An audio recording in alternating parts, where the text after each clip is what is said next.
Superheroes keep their identity secret, but why?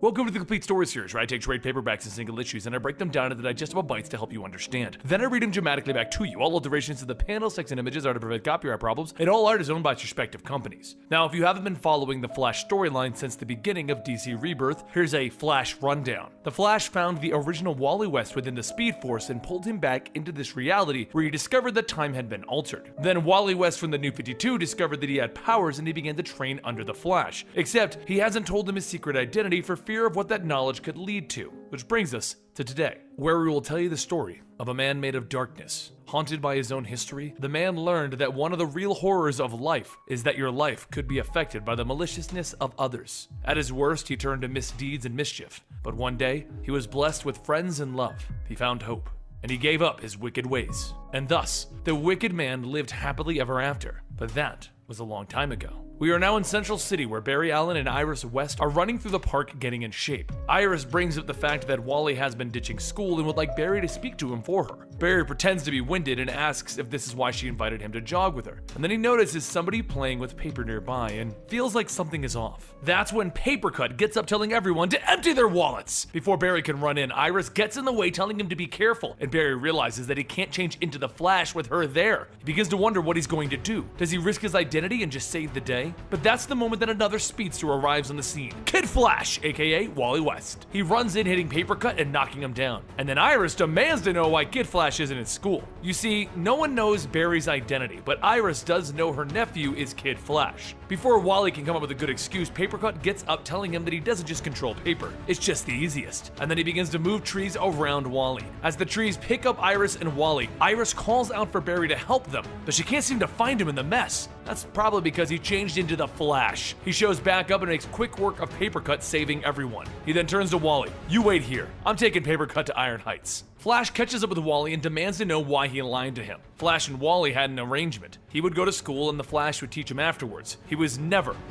to go off on his own. Flash tells him that he knows that he's breaking their deal. He knows that he's been running with the Teen Titans and he shouldn't be. You're not the first partner to try and hide things from me. I thought I could trust you, Wally. And until I can, I don't think I can train you to be Kid Flash. But that ticks off Wally. You talk about trust? I don't even know your name. Why does that other red-haired Flash know your name but I don't? He then storms off, leaving Flash to wonder about that one. Barry goes back to his lab where he goes over the situation and how many people he's lost. Time with his father while he was in prison. That other Wally West who's now going by the name The Flash. August, who turned out to be Godspeed. And then there's Mina. Barry has been following the sightings of a speedster taken from the rich and giving to the poor. And he's certain that it's Mina. But why hasn't she reached out to him? If you're curious as to who this other speedster is, check out the first video for Flash Rebirth. Godspeed. Meanwhile, Wally heads back home where he gets himself grounded for skipping school and he heads to his room. He then decides, you know what? I'll just go catch a rogue. If I do that, the Flash will have to trust me. So after hearing reports about an evil shadow, Wally decides, how hard can a shadow be? He runs out and finds an odd man in a top hat, and he offers to help him. When he turns around, Wally sees his twisted grin on his face, and he informs Wally, hope was taken, and without hope, life is meaningless. Then shadow creatures begin to leap out from behind the man and they begin to drag Wally down. And before he knows it, he's lost in the shadows. The next day, Barry went to speak with Wally, as Barry and not the Flash. But of course, he finds him gone. Iris assumes that she was too hard on Wally and he ran off. So she goes outside to call for the Flash, and just like that, he appears. Kinda convenient because technically he was right behind her as Barry Allen in his secret identity. As the two of them try to figure out what's going on, Flash's shadow comes to life and Shade pops up telling him, hope is lost. I need your help. He needs your help. Kid Flash in the shadows. Hearing that, Iris runs into the shadows and leaves Flash behind. Without a second thought, Flash runs for it. Really, Iris? I'm supposed to be the one running into danger. The Flash quickly realizes that he isn't near Iris and he isn't in Central City anymore. He's in Shade's shadow world. The shadow monsters begin to attack him and he tries to outrun them, but that's when Wally shows up telling him that you can't outrace them, but they hate our lightning. And with that, a massive burst of lightning shoots out of Wally and he collapses. The Flash runs over to catch him, asking if he's okay. And Wally explains that he's just exhausted. He's been here for days. And the Flash tells him it's only been a few hours. As they try to figure out what's going on, they hear Shade, the real Shade, not the twisted and demented one, talking to them. He explains that he left this life behind. He had a woman that he loved, and he was spending his life with her. But his own fears of this power overtaking him gave life to the shadows once again. He began to lose control of them as his subconscious began to guide them to do things that would supposedly help him. But it led him to losing hope, losing the woman that he loved. These creatures took her away from him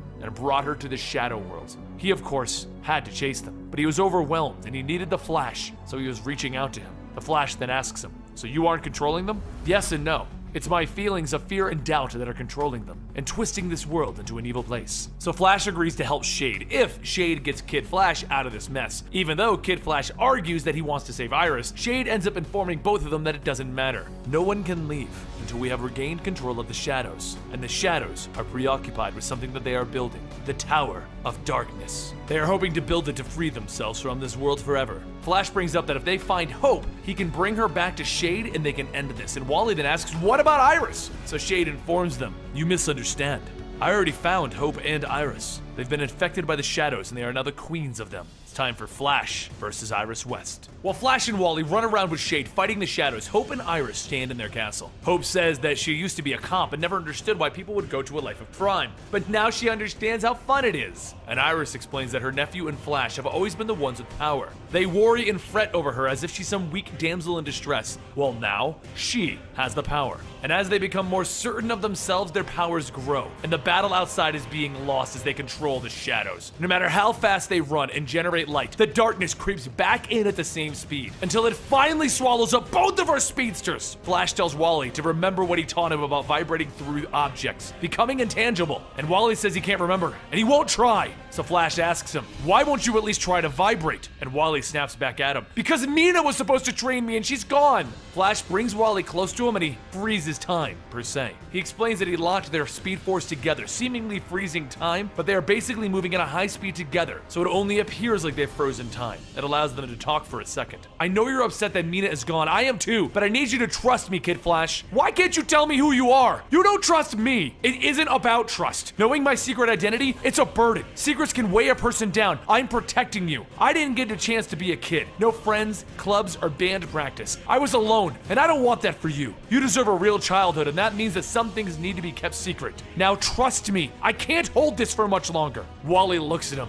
"Can you at least give me a clue to your name? Because you look like a Chad. I was named after my grandfather. Now our frozen moment is wearing off. You need to go intangible with me or they'll tear us to shreds. Can you vibrate with me?" Is this really a teachable moment, Flash? Every day is, Kid Flash. Conquering his fears, Wally vibrates as much as he can, and it works, and he blows the shadows back.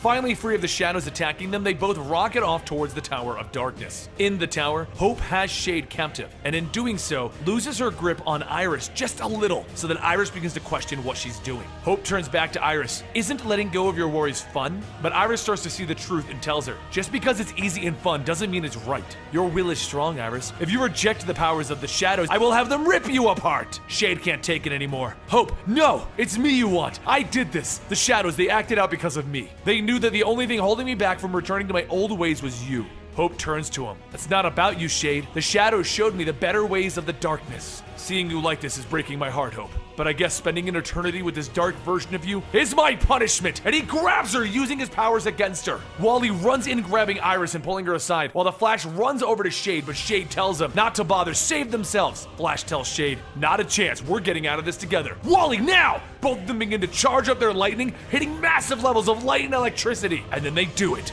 They fist bump. Light begins to hit the entire area, blasting the Shadow Realm away. And that's it. Everyone is now standing in Central City. Wally asks Iris how she stopped the darkness from possessing her, and Iris explains that she's just stubborn. Shade turns to Hope, explaining what happened and how sorry he is. And Hope tells him to trust in himself and her. His past will always be a part of him, but today, they have each other. Flash puts his hand on Shade's shoulder. "You know, you're allowed to be happy, right, Shade? You should learn to heed your own advice, Flash." So Shade pulls out a positive shadow and uses it to teleport him and Hope back home. But as he leaves, he tells Flash, "Let your lovely wife get some rest, Flash. Give her my regards." Flash, of course, is confused. "Wife? We're not married, Shade." "My mistake." And with a crack of light, Shade is gone. Flash just shrugs it off and everyone heads home. With everything working out, Barry heads over to see Iris the next day to ask her out on a date. Because if this timeline is going to fix itself, it's time he started talking to his potential wife, isn't it? And that concludes the next arc in The Flash. I hope you guys are enjoying this because I love the Flash TV show, the comic books. I got a Flash tattoo on my arm. I mean, literally, the Flash is one of my favorite superheroes. So of course I'm loving this. Let me know in the comments down below what you guys think about Kid Flash though, because this version of Wally West, while at first was really kind of a snot-nosed brat, is kind of coming into his own. Here he's arguing with the Flash over something really stupid like a secret identity, but hey, maybe he'll fix that up eventually. I'm Benny for Comic Story, and follow me on Twitter and Instagram at Comic Story, and I'll see you next time right here.